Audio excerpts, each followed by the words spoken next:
Kita akan menuju kedalaman kegelapan dan mengungkap misteri yang tersembunyi di balik tirai dunia nyata bersama Kereta Malam.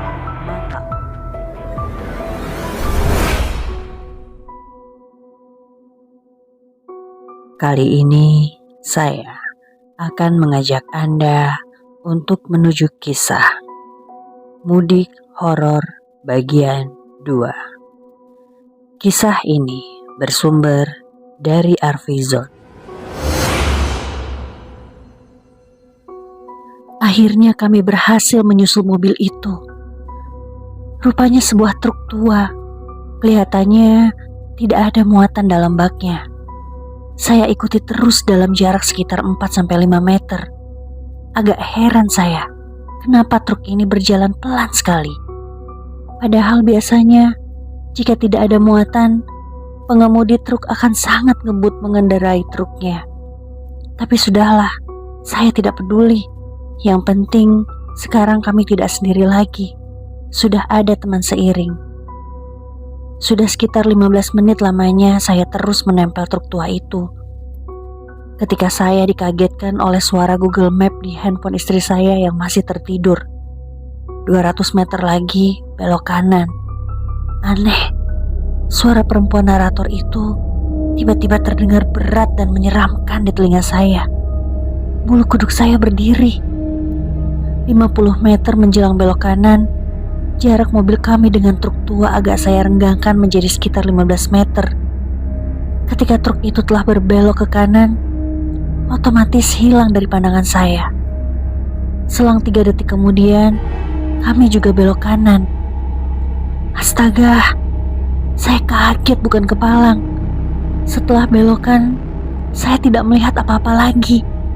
Mana truk tua tadi? Padahal jarak kami tak lebih 3 detik. Kalaupun truk itu ngebut setelah berbelok, harusnya masih terlihat. Saya tarik tuas lampu jauh. Terlihat jalanan lurus sampai ke batas pandangan. Tapi tidak terlihat truk itu. Kiri kanan jalan keadaannya masih sama. Perbukitan dan jurang. Apa truk tadi jatuh ke jurang? Atau jangan-jangan itu truk? Saya tidak berani meneruskan pikiran saya yang terakhir itu. Kali ini, saya benar-benar didera rasa takut. Saya geber mobil sekencang-kencangnya. Saya ingin segera bertemu dengan pemukiman penduduk desa, posko mudik, atau pos polisi, atau apapun. Saya lirik speedometer. Kecepatan mobil 90 km per jam. Sangat kencang untuk ukuran di jalanan sempit dan tidak mulus. Tapi saya nekat. Saya ingin segera menemukan peradaban. Tiba-tiba, dari arah belakang, saya mendengar suara klakson yang sangat keras. Dan tiba-tiba pula, sorot lampu menyala. Sebuah truk tua tiba-tiba telah memepet kami dan terus-terusan mengklakson, seperti tidak sabar ingin mendahului. Truk apa ini? Dengan kecepatan tinggi, truk tua itu terus memburu. Pengemudinya seolah begitu bernafsu ingin menabrak mobil kami. Saya panik dan menginjak gas dalam-dalam. Namun, meskipun sudah ngebut, kami masih saja belum bisa menjauh. Truk itu terus menempel. Sambil terus menjaga kestabilan lari mobil dalam kecepatan tinggi, saya berusaha berpikir cepat. Bagaimana caranya supaya bisa terlepas dari teror truk antah berantah itu? Sekilas saya lihat situasi di kanan dan kiri. Mengira-ngira kemungkinan untuk menepikan mobil secara mendadak supaya tidak ditabrak dari belakang. Namun, sepertinya mustahil. Meski dalam gelap, saya bisa memastikan bahwa kiri kanan jalan yang sempit itu ditumbuhi pepohonan yang cukup rapat. Kemungkinan pohon-pohon karet. Jika saya banting setir ke kiri atau ke kanan, tentunya akan menabrak pepohonan itu. Dan pasti akan fatal akibatnya, karena mobil sedang melaju dengan kecepatan sangat tinggi. Keringat dingin menjalari sekujur tubuh saya karena rasa takut bercampur ngeri. Keselamatan kami di ujung tanduk. Tenggorokan serasa tercekik membayangkan riwayat kami sekeluarga akan berakhir di sini, di tengah hutan belantara. Terbayang keluarga yang menunggu penuh harap di kampung halaman. Saya juga teringat betapa bahagia dan bersemangatnya kami ketika akan berangkat pagi tadi. Keinginan berkumpul dengan keluarga sudah tak tertahankan. Namun, siapa menyangka saat ini kami di ambang petaka. Ya Tuhan, selamatkanlah kami. Saya bergumam dalam suasana hati yang kalut.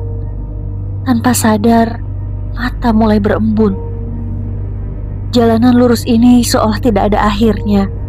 Jarak truk dengan kami sekarang hanya 1-2 meter saja. Sangat dekat. Kami benar-benar akan segera tertabrak.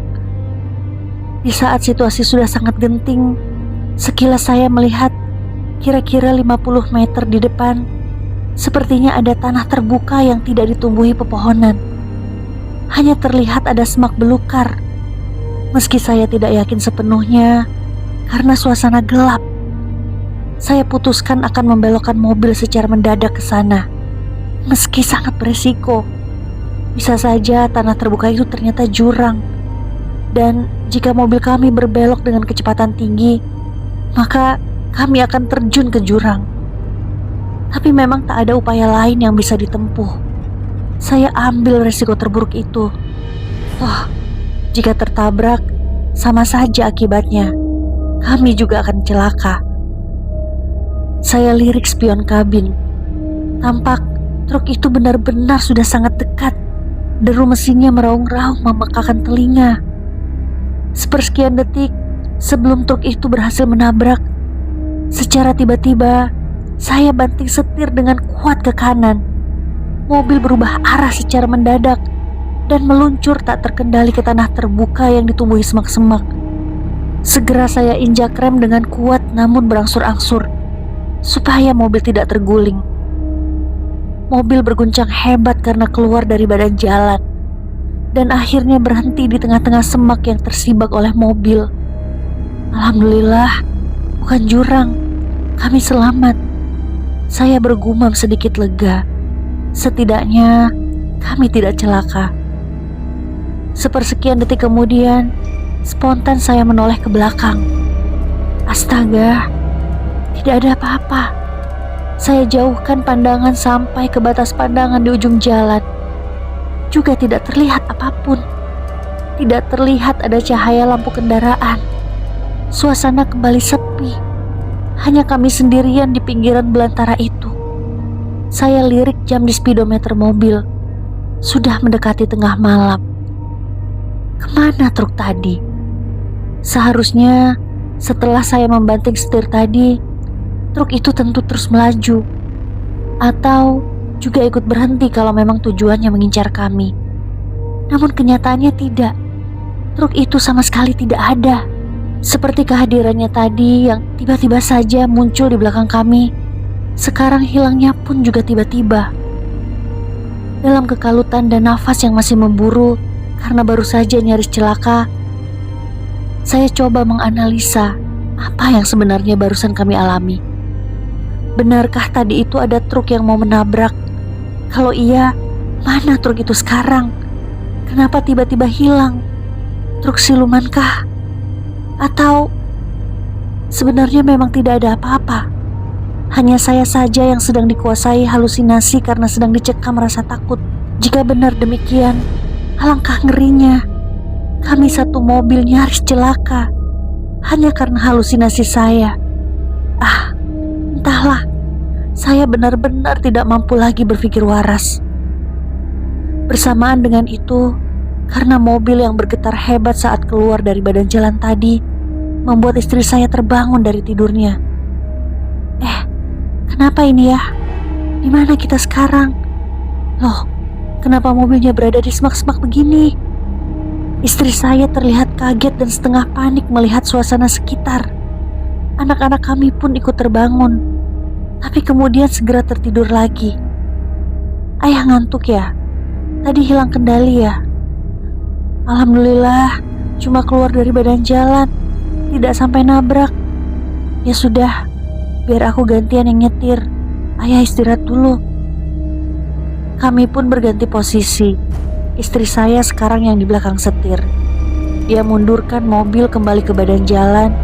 Kemudian dia menyetir dengan kecepatan sedang. Saya masih diam saja.